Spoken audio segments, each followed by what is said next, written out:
commande un peu à la Star Trek ou à la Valérian pour ceux qui ont regardé dimanche soir à la télé. L'ingénieur réseau à gauche et puis les gens des métiers, ils sont là pour piloter l'infra et piloter le service au métier. Donc, si on prend un DSI aujourd'hui dans une entreprise, qu'est-ce qu'il veut? Il veut pouvoir disposer d'un suivi visuel des applis métiers stratégiques de son entreprise parce qu'il doit rendre compte au niveau de la direction générale et il n'a pas d'indicateur. Voilà. Les seuls indicateurs qu'il a, c'est fourni par son opérateur. Ah ben avec ça, il est content. Parce que l'opérateur, il lui dit juste ça marche, ça marche. C'est up, c'est down. Voilà. Donc, il a besoin de ça. Il a besoin de prendre des décisions en termes de capacity planning. Ça veut dire quoi? Ça veut dire mes tuyaux, qu'est-ce qui passe dedans? Qui les charge? Pourquoi faire? Est-ce que mes tuyaux sont dimensionnés à l'usage que j'en ai dans l'entreprise? Voilà. Ça, c'est des infos dont il a besoin. Deuxième point. Troisième point, améliorer la collaboration au sein de ses équipes. C'est-à-dire que dans ses équipes, il a des gens du réseau, des applis, de la sécu. En réunion, tout le monde se renvoie la patate chaude, c'est à personne la faute. Voilà. Donc, lui, ce qu'il veut, c'est des tableaux de bord pour suivre ces indicateurs, adaptés pour prendre à son niveau de technicité, parce que ce n'est pas un technicien, c'est un DSI, et idéalement un outil qui peut utiliser différentes entités dans l'entreprise. Donc ça, c'est la demande des DSI qu'on observe. Alors, c'est la demande des DSI de la Berry, c'est la demande de la DSI de Picoty, c'est la demande de la DSI des haras nationaux. C'est la même. À chaque fois, on a un DSI qui a besoin de ça. Donc, j'ose imaginer que vous pourriez aussi, vous, avoir besoin de ça. Premier point. Le management et deuxième point, les techniciens. Alors, les techniciens ou les ingés réseau, de toute façon, quand il y a un problème dans une entreprise, c'est de la faute du réseau. Donc, il faut pouvoir comprendre les causes des dégradations, des dysfonctionnements. Ça merde, mais qui, pourquoi? Pour améliorer l'infrastructure et accélérer la résolution des incidents. Si les gens ont des outils, ça va. S'ils n'ont pas d'outils, ben, c'est un peu compliqué. Donc, ce qu'on va aider à faire et ce qu'on aide à faire avec Integra, c'est identifier les causes. Est-ce que la cause du ralentissement est réseau ou est-ce qu'elle est applicative? Et ça, sous pression, voilà, avec une IHM qui est ergonomique et très rapide. Donc ça, c'est positionnement. En termes de positionnement, donc on a vu le DSI, l'ingé réseau. Maintenant, qu'est-ce que ça apporte en termes, qu'est-ce qu'on apporte nos solutions? Donc, les fonctionnalités clés, donc une ici, le volume, qui fait quoi? Qui charge notre réseau? Pourquoi faire? Par adresse IP, par protocole, par port, ce que vous voulez. Donc, on voit tout ce qui transite sur l'infra, réseau, en volume. Mais aussi en termes de performance. Donc, le volume, c'est bien, ça nous permet de savoir qui fait quoi, mais la performance, ça nous permet de savoir avoir la vitesse et des indicateurs sur la performance. Deux performances importantes, la performance du réseau, le temps d'établissement, le temps de transit sur le LAN, le temps de transit sur le WAN, le taux de perte de paquets qui sont des indicateurs de réseau, et des indicateurs système plus applicatif, le temps que met un client pour se connecter à un serveur, le temps que met le serveur à répondre à une réponse d'un utilisateur. Voilà. Ça, c'est des exemples, réseau d'une part et application d'autre part. Et c'est grâce à ces métriques qui sont d'une part réseau, d'une part applicatif, qu'on va permettre, quand il y a un ralentissement, de voir où est le problème. Si c'est les indicateurs réseau qui montent, c'est plutôt réseau. Si c'est côté applicatif, c'est plutôt applicatif. En détail, volume, performance. Et le troisième point qui est important, et pour rebondir à ce qu'a dit Yann tout à l'heure par rapport à l'introduction, ce n'est pas des outils de sécu, néanmoins, ça fait de la capture de paquets. Donc, c'est des outils de visibilité, mais pas que, ça fait aussi de la capture. Qui dit capture de paquets, et notamment la capacité qu'ont nos outils d'aller faire une capture de paquets sur un événement passé, ça permet, en cas de décrochement d'un indicateur de performance, par exemple, sur un temps de réponse serveur ou sur des choses qui s'est passé, de pouvoir retourner en arrière, de récupérer la trace Wireshark, au format Wireshark, d'un événement passé. Alors, une application toute con, c'est en cas de, je sais pas moi, problème qui arrive sur le réseau, clac, et vous voulez voir la trace de ce qui s'est passé à ce moment-là. Ce n'est pas un outil de sécu, mais on peut imaginer des applications de sécurité grâce à cette fonctionnalité-là. Voilà. Dernier point qui est important parce que c'est l'actualité et c'est le fait des moments, c'est les applications hébergées dans le cloud. Alors ça, les applications hébergées dans le cloud, on en utilise tous. On utilise Zoom en ce moment, on peut utiliser Teams, on peut utiliser Webex, on peut utiliser ça, on peut mettre des applis chez Google, chez Azure, chez machin, dans un cloud public, dans un cloud privé. Mais ce qui fait le point de concentration entre tous ces trucs-là, c'est qu'on est sur des applications web en HTTPS. Donc, HTTP, tout le monde connaît. HTTPS, tout le monde connaît aussi. Mais la différence qu'il y a entre HTTP et HTTPS, c'est que dans le cas d'HTTPS, on est sur des clés de chiffrement qui ne sont pas publiques. clé privée, clé de chiffrement. Voilà. Donc, on a développé un mode de décodage qui, sans casser les sessions SSL, est capable de voir les URL en clair, comme on le voit ici, et donc capable de suivre n'importe quelle application hébergée, attaquable en HTTPS. Donc, je prends voilà, Office 365, WebEx, enfin tous ces choses, et mesurer des indicateurs de volume et de performance sur ces applications-là. Alors, attention, je parle d'ici décodage d'application, je ne parle pas de… On ne va pas casser les sessions SSL comme le fait un équipement de déchiffrement SSL. Ce n'est pas du tout l'esprit. On n'est pas dans le giron de ces équipements-là, on s'appuie juste sur l'établissement de session, hein, et on le voit, donc on ne rentre pas dans les paquets qui sont cryptés derrière. On ne fait pas du tout des encryptions SSL.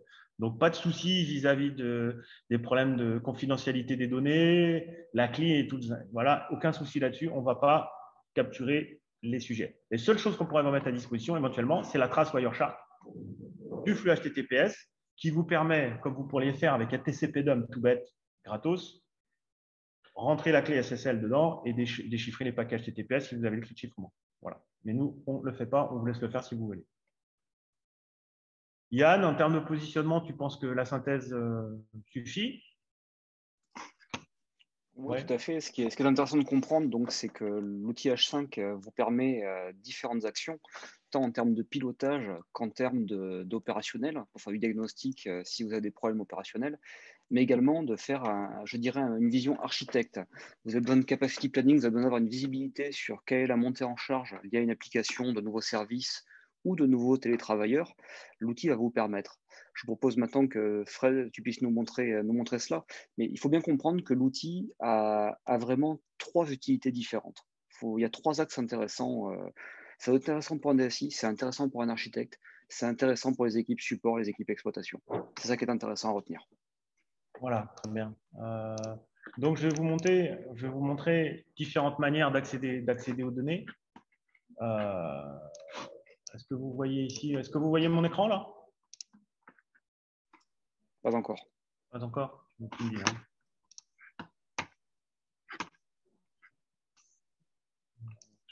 Non, ça ne monte pas, Frédéric.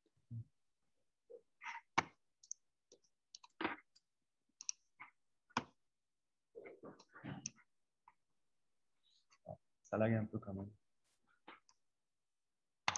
Je vais partager ma fenêtre. Autant pour moi, écran partagé. Tu es comme moi, tu débutes dans l'IT.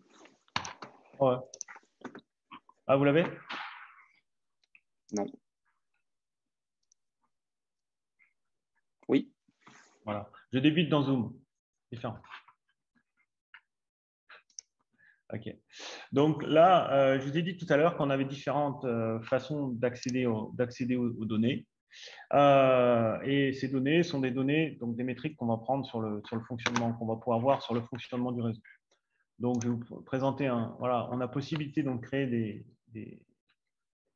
des rapports qui vont être accessibles en mode Cloud Service Monitoring, par exemple, Cloud Volume, Cloud Service Bandwidth. Donc ici, on a un rapport type par rapport à l'utilisation des services hébergés dans le cloud en termes de volume, hein, en termes de débit in, débit out. Hein, voilà. Donc, ils sont des indicateurs sur le débit de l'application hébergée dans le cloud en in et out. Ça, c'est des rapports qui ont été faits à la demande soit de chefs de projet, soit de DSI qui auraient besoin d'avoir des informations sur ce qui fonctionne. Par exemple, ici, on a des applications hébergées dans le cloud.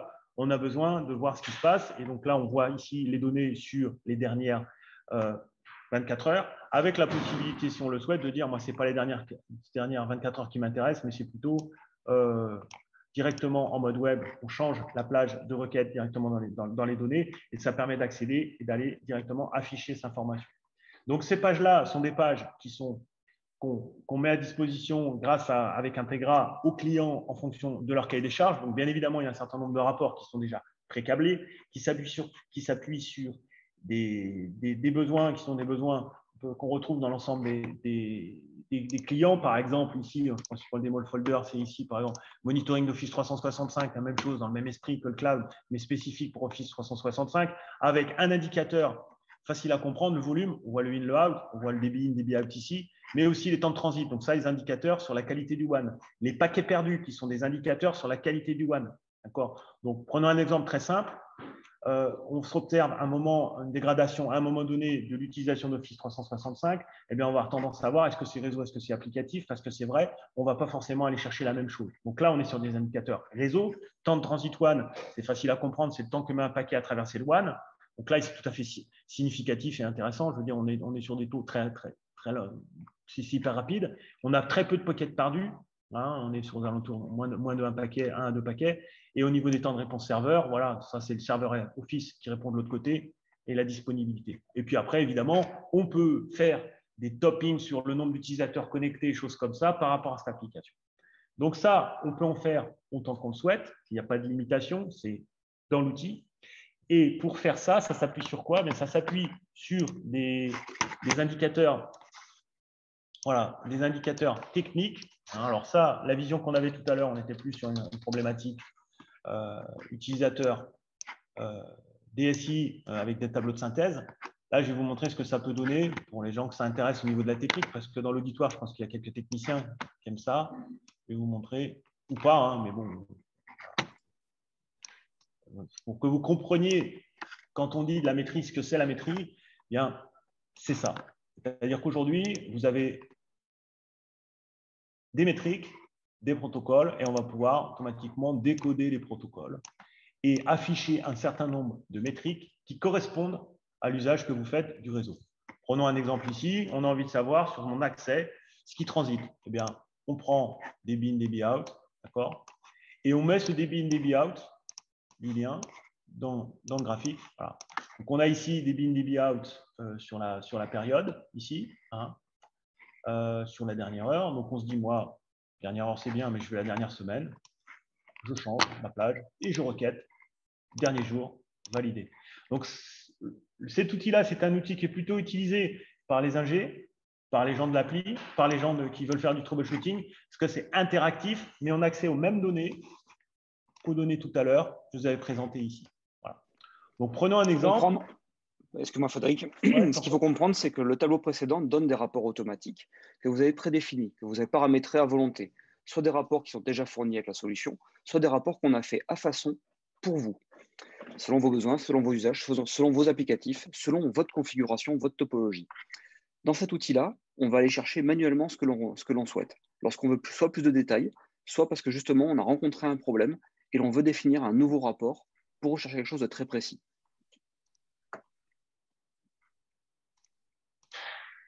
Je te laisse reprendre, Frédéric. Oui, je t'en prie. Voilà. Donc là, si on veut aller chercher, prenons un exemple très concret, vous avez un site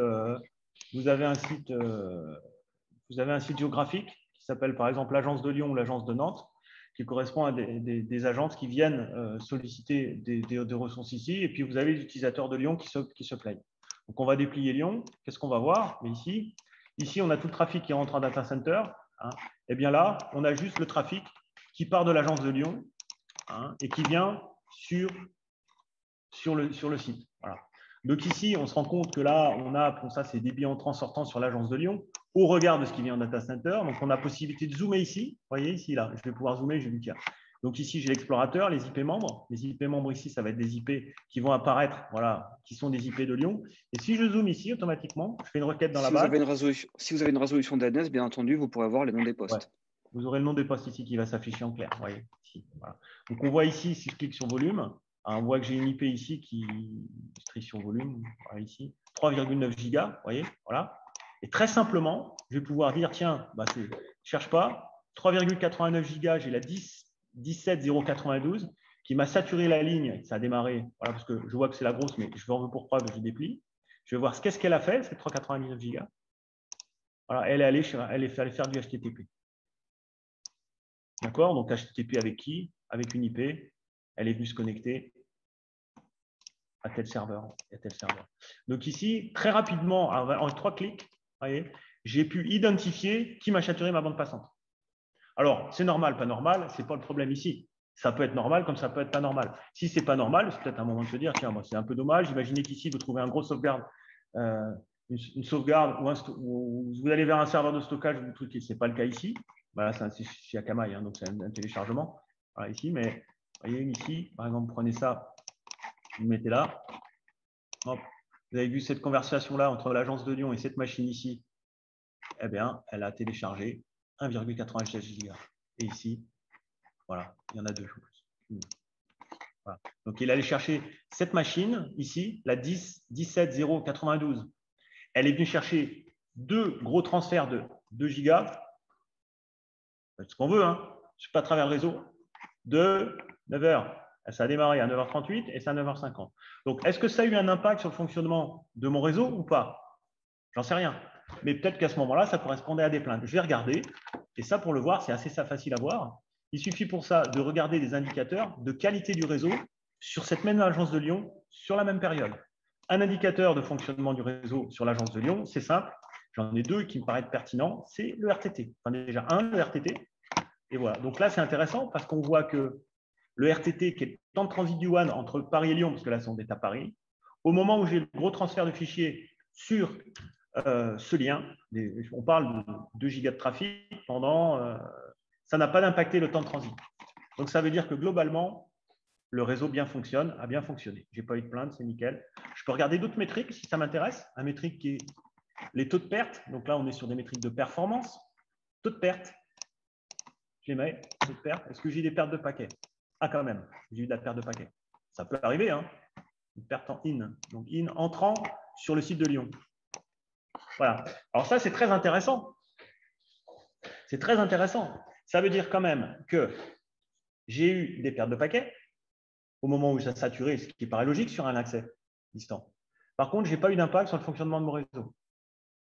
Donc, ce qui veut dire que quand un réseau fonctionne bien, on peut avoir des paquets perdus, mais comme on est en HTTP et que les paquets sont retransmis, le réseau fonctionne.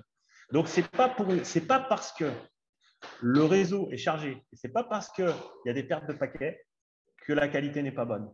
Voilà. Donc ça, c'est intéressant parce que, vous voyez, en 3 clics, j'ai pu aller chercher des données sur un truc qui me paraissait, voilà, j'ai vu une charge sur mon site. Là, en l'occurrence, c'était le volume sur la ville de Lyon. Donc ça, c'est Agence de Lyon. Donc ça, évidemment, si on décide de faire, et on peut faire des rapports de ce type dans le même esprit, hein, ici des rapports, si je vais sur ici, voilà, je peux faire, donc ça, c'est des rapports pour la partie DSI. Je vais en prendre un autre, client 1. Ce qui est intéressant sur l'exemple qu'a fait Frédéric juste avant, c'est que concrètement, vous pouvez objectiver un ressenti administrateur ou un ressenti utilisateur. On a pu vous dire, ce matin, il y a eu un ralentissement, par exemple, de 10h moins le quart à 10h moins 10. Il y a eu un ralentissement pendant 5 minutes. Vous pouvez très facilement objectiver et identifier les éléments et apporter des métriques. Vous pouvez dire, bah non, concrètement, effectivement, il y a eu un gros téléchargement, il y a pu avoir un ralentissement WAN, mais il n'y a pas eu de ralentissement sur la liaison. Voilà. Parce qu'il n'y a pas de dégradation de la performance réseau. Et ça, c'est intéressant parce qu'en quelques secondes, vous pouvez l'identifier et vous pouvez le prouver. Ça, voilà. Alors là, je l'ai abordé, vous avez compris. Hein. Là, ici, je l'ai abordé avec la vision de l'ingé réseau. Mais si j'avais voulu le faire dans l'esprit d'une visibilité plus est-ce que je me mets du DSI ici, c'est le même principe. C'est-à-dire que là, c'est un rapport qui est dans le même esprit, mais qui montre les mêmes métriques. Je vais basculer sur la partie ingénieur réseau parce que c'est là qu'on comprend mieux d'où viennent les métriques. Parce que quand on parle de métriques, c'est quoi un métrique? Bon, avant d'expliquer, on pourra entrer dans la théorie, mais ce n'est pas le but. Là, je vous les ai montrés. Et ici, qu'est-ce que j'ai fait? On a fait un tableau de bord qui correspond à un tableau de bord DSI. Qui se dit, moi, aujourd'hui, j'ai 5 sites qui s'appellent site 1, site 2, site 3, site 4, site 5, qui pourraient être Lyon, Marseille. Et on va voir que dans un de ces sites, il y a Lyon. Je vais vous montrer. Donc, on voit ici débit in, débit out, possibilité. Donc, c'est un tableau. Hein. Vous pouvez trier sur les débits, vous triez sur les RTT. Voyez, vous triez sur ce que vous voulez en termes de métriques. Vous pouvez bien évidemment aussi changer la plage horaire. À chaque fois que vous changez la plage horaire, ça met à jour vos données, ça met à jour votre page. Voilà, ici. Et ce qui est intéressant, c'est dessous, c'est le profil. Vous voyez, si je fais ici, dernière 24 heures, là, où je mets par exemple dernière heure.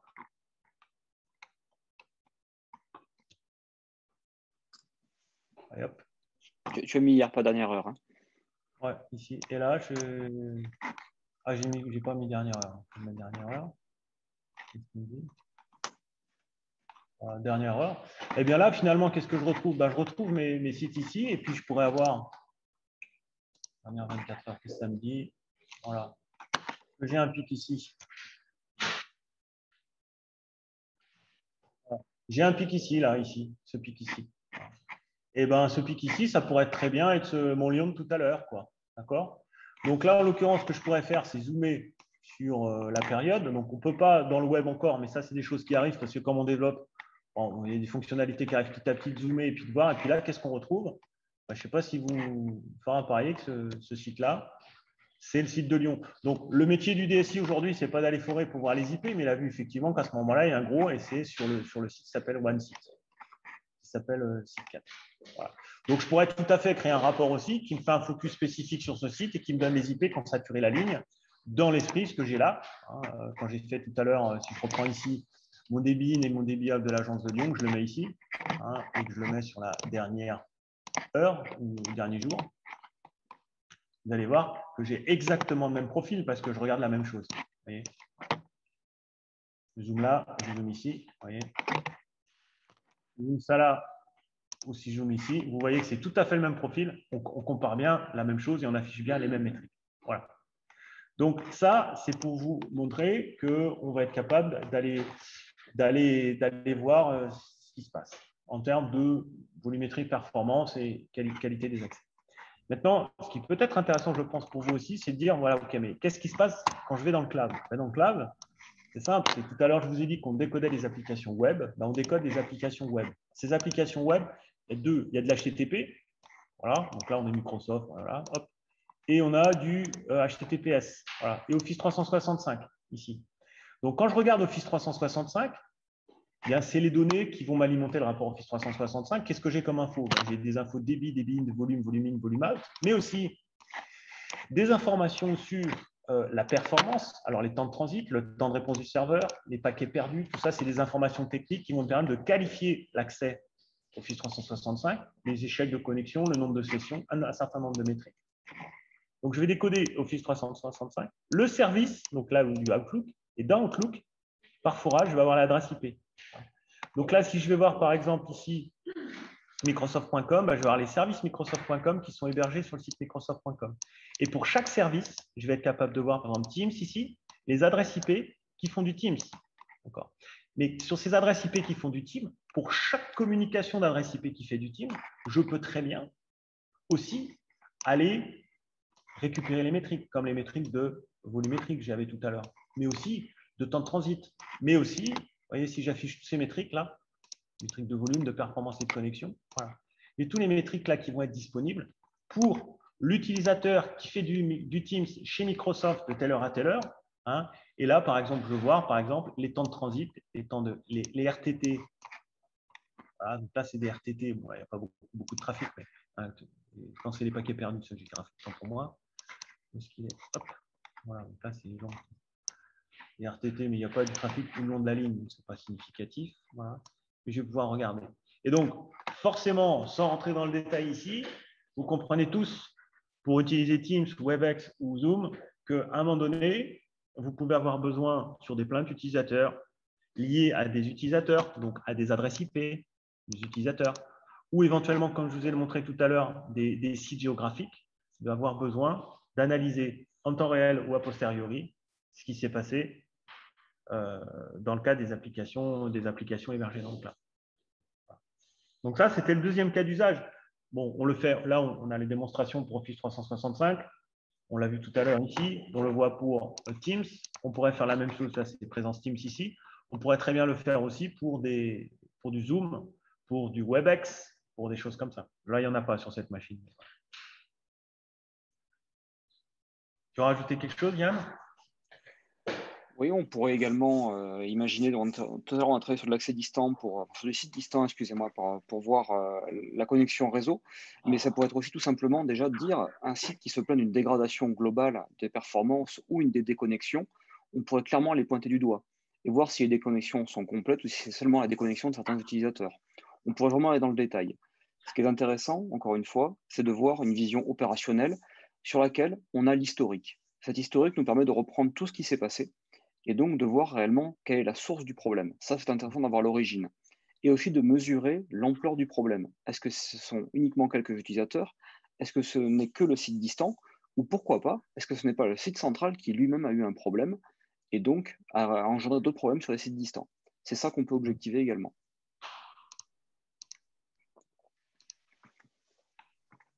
Ouais, voilà.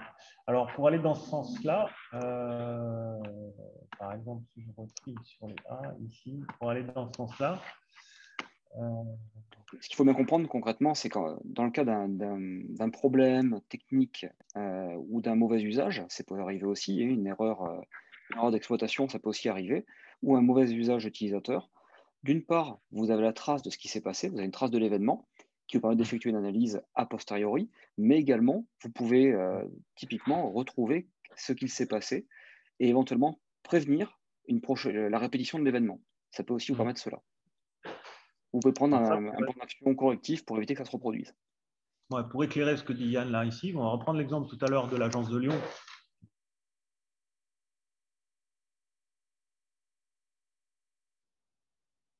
Voilà.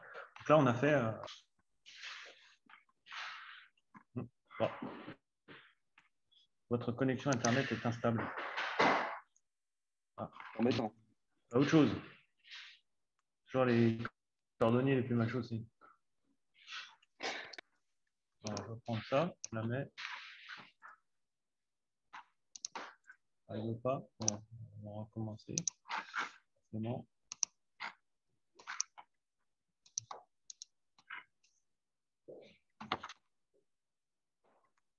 C'est l'effet des mots, ça. Ouais, bah, de toute façon, ça va. Pourtant, le VPN monte parce que là, bon, c'est compliqué. Je n'accède pas aux machines comme ça. Bon, je parle du volet commercial. Du coup, je parle du volet commercial, Frédéric, le temps que ça monte. Ouais, vas-y, tu peux. Voilà. Ouais. Pour le volet commercial, pour vous expliquer un petit peu, dans ces petits webinaires, on a prévu de vous parler de 3 choses. Concrètement, c'est vous parler de à quoi sert l'outil. Deuxièmement, du concret, comment ça fonctionne. Et troisièmement, on veut aussi vous parler du volet économique. Pourquoi? Parce qu'aujourd'hui, c'est très sympa de voir des jolis projets, des choses très intéressantes en termes de technologie. Mais au bout d'un moment, il faut comprendre comment est-ce qu'on peut se projeter dans son entreprise, si ça a un intérêt ou pas. L'intérêt technique, je pense que nombre d'entre vous l'ont compris.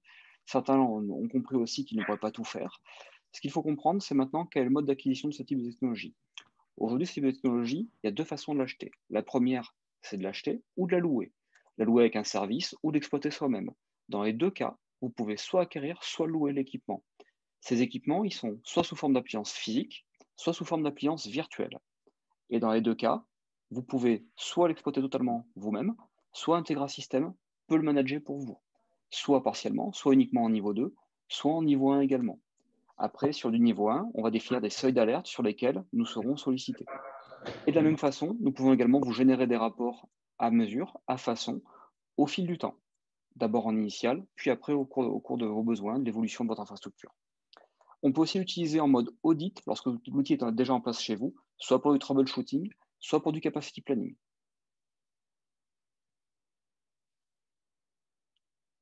Autre volet, autre moment où ça peut être très utile, certains clients que je ne citerai pas vont se reconnaître, ça peut être également très utile en cas de cyberattaque. Vous avez une cyberattaque, il faut comprendre ce qui s'est passé, il faut rejouer certains événements.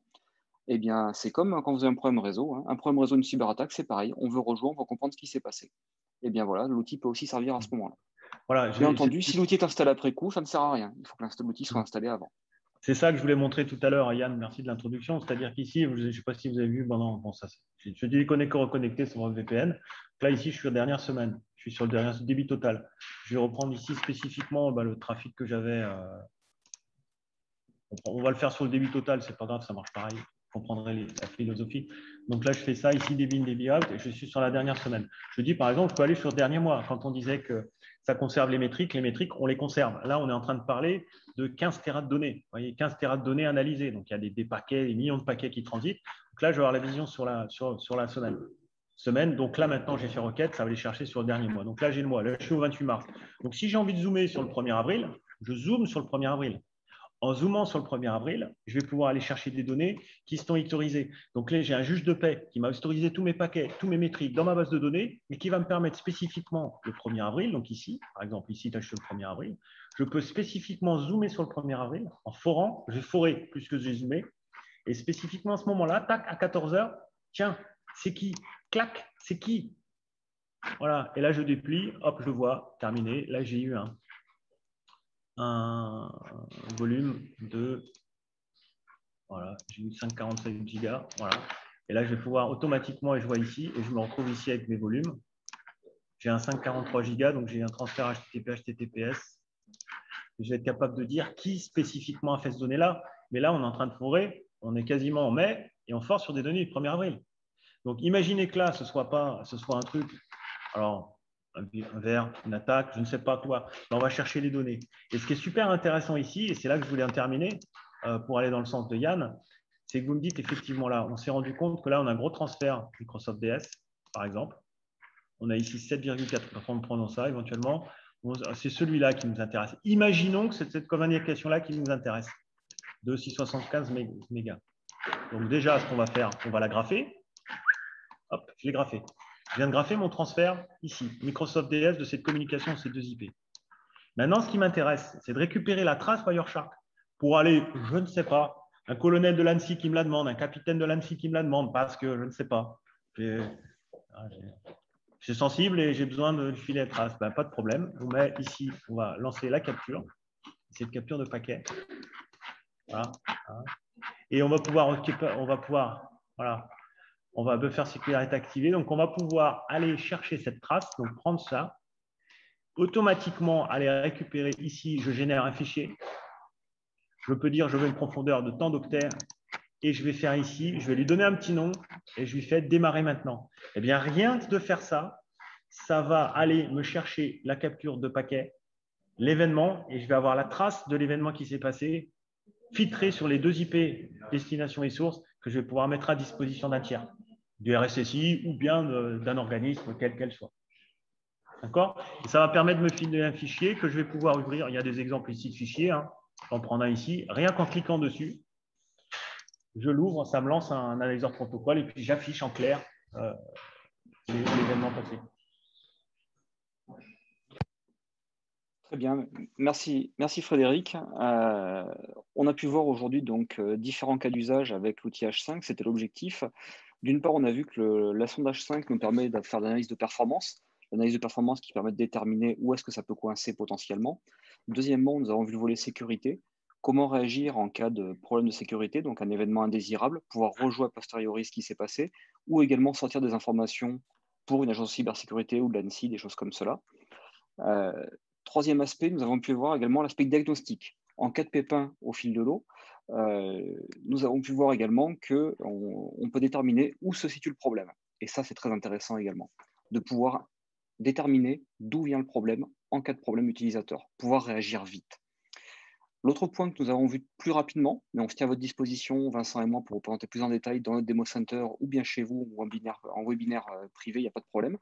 Ça sera également toute la partie reporting où nous pouvons générer du rapport automatique qui est nécessaire tant pour votre direction générale que pour défendre vos budgets ou aussi justement pour vous justifier en cas de pépin, pour dire que le problème ne vient pas de vous, mais que le problème peut venir aussi de l'extérieur ou de l'usage que l'on laisse aux utilisateurs afin de pouvoir un petit peu, serrer la vis en disant par exemple, les utilisateurs accèdent, je dis n'importe quoi, à Facebook. Facebook, ça représente tant de pourcentage de notre débit Internet. Il faut qu'on puisse verrouiller. Tout cela, ça devient aujourd'hui très important puisque j'ai pris l'exemple de Facebook, mais ça peut être autre chose, ça peut être YouTube, ça peut être plein de choses. Certaines choses sont justifiées en entreprise, d'autres ne le sont pas. Quoi qu'il arrive, c'est qu'au bout d'un moment, votre métier, c'est d'objectiver les choses. Objectiver les choses, porter des éléments factuels. L'outil H5 vous permet tout ça. Voilà. Frédéric, tu voulais conclure peut-être? Disons oui, je vais juste conclure sur 3 slides voilà, trois slides que j'aime bien moi, mais juste pour aller dans ton sens et redonner des idées sur alors, 32. Vous l'avez mon écran là? Non. Voilà. Donc ces 3 slides rapides. Frédéric, non. Non, pas encore. Pas encore? Vas-y Yann, tu me diras. Désolé, on vous l'a déjà dit, on débute avec Zoom. Non, ça ne monte pas, Frédéric. Bon, c'est pas très grave.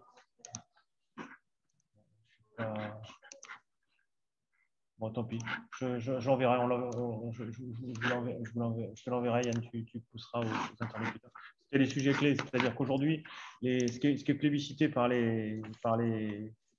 ce qui motive ce type d'outils, c'est les projets de migration dans le cloud, les consolidations déménagement de data center. Voilà. Challenger l'opérateur qui est en place, c'est un vrai sujet, ça. Aujourd'hui, les sujets pour les SI. C'est quand même. Ouais.